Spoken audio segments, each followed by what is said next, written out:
علیہ السلام کے قصے کی طرف۔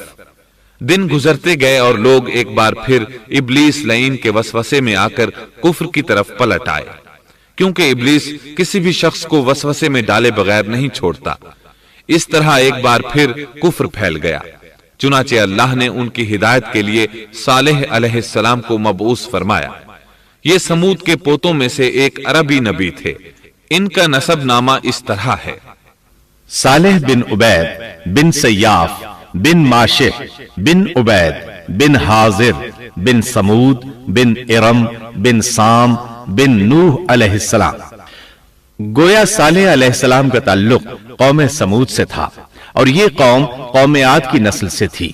سمود کی قوم نے یمن کو خیر باد کہا اور جزیرے سے شمال کی طرف منتقل ہو گئے، پھر وہاں ہجر نامی ایک بستی میں جا ٹھہرے۔ قرآن کریم کی سورۃ الحجر اسی بستی کے نام سے موسوم ہے۔ قوم عاد کا تذکرہ سورۃ الحجر کے علاوہ سورۃ الاحقاف اور سورہ ہود میں بھی ہے۔ اللہ تعالیٰ سورۃ الحجر آیت 80 میں فرماتے ہیں: اور ہجر والوں نے بھی رسولوں کو جھٹلایا۔ ہجر قوم سمود کا مرکزی شہر تھا۔ اب وہ مدائن صالح کے نام سے مشہور ہے۔ یہ شہر مدینہ منورہ کے شمال مغرب میں 380 کلومیٹر کے فاصلے پر واقع ہے۔ یہ لوگ بھی پہاڑوں کو تراش کر گھر بناتے تھے۔ یہ صنعت اور کاریگری انہوں نے قوم عاد سے وراثت میں پائی تھی۔ اللہ تعالیٰ سورۃ الفجر آیت 9 میں فرماتے ہیں: اور قوم سمود کے ساتھ کیا کیا جنہوں نے وادی میں بڑے بڑے پتھر تراشے تھے۔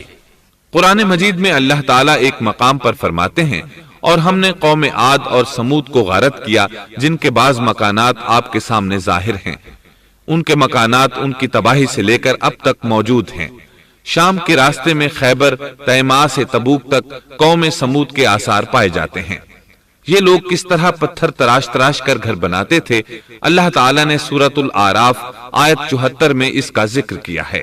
اس وقت کو یاد کرو جب اللہ تعالیٰ نے تمہیں قوم عاد کے بعد جانشین بنایا اور تمہیں زمین پر رہنے کا ٹھکانہ دیا کہ نرم زمین پر محل بناتے ہو اور پہاڑوں کو تراش کر ان میں گھر بناتے ہو، سو اللہ کی نعمتوں کو یاد کرو اور زمین میں فساد مت پھیلاؤ۔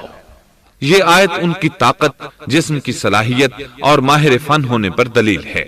پہاڑوں کو تراشنا دراصل قوم عاد کی عادت تھی۔ یہ بھی چونکہ انہی سے تھے، اس لیے وراثت میں یہ کام انہیں بھی آ گیا تھا۔ جس طرح اللہ نے عاد کو اپنی نعمتوں سے نوازا تھا، اسی طرح سمود کو ان سے بڑھ کر نعمتیں دی تھی۔ اللہ تعالیٰ صالح علیہ السلام کی زبانی ان سے فرماتے ہیں: اے قوم سمود، کیا تمہیں ان چیزوں میں بے فکری سے رہنے دیا جائے گا، یعنی باغات، چشموں، کھیتوں اور کھجوروں میں جن کا خوشہ ملائم ہے، اور تم پہاڑوں کو تراش کر پرتکلف گھر بناتے ہو؟ پس اللہ سے ڈرو اور میرا کہنا مانو۔ لیکن ان لوگوں نے ہر طرح سے قوم عاد کی پیروی کی، نصیحت پکڑنے کی بجائے بتوں کی عبادت شروع کر دی۔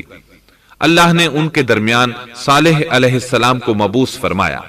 آپ نبوت ملنے سے پہلے بھی عقل مند اور علم والے تھے، باعزت گھرانے سے تعلق رکھتے تھے، اپنے معاملات میں لوگ ان سے مشورے لیتے تھے، لہٰذا انہیں ایک خاص مقام حاصل تھا۔ لیکن جب آپ نے انہیں ایک اللہ پر ایمان لانے، اس کے سوا کسی کی عبادت نہ کرنے کی دعوت دی تو ان کا ساتھ چھوڑ گئے۔ جواب میں ان سے کہنے لگے: اے صالح، اس سے پہلے تو ہم تجھ سے بہت کچھ امیدیں لگائے ہوئے تھے۔ مطلب یہ کہ پہلے تو ہمارے نزدیک آپ کا بہت مرتبہ تھا، مقام تھا، ہمیں آپ سے بہت امیدیں تھیں، لیکن آپ نے تو یہ باتیں کہہ کر ہماری ساری امیدوں پر پانی پھیر دیا۔ ان کے اس جواب کے باوجود صالح علیہ السلام انہیں اللہ کی طرف بلاتے رہے اور ان سے کہتے رہے: اے میری قوم، اللہ کی عبادت کرو، اس کے سوا تمہارا کوئی معبود نہیں۔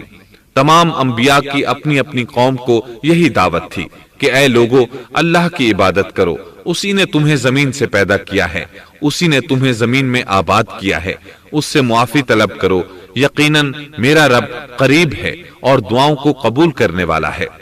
اے میری قوم، تم نیکی سے پہلے برائی کی جلدی کر رہے ہو، اللہ سے معافی کیوں نہیں مانگتے؟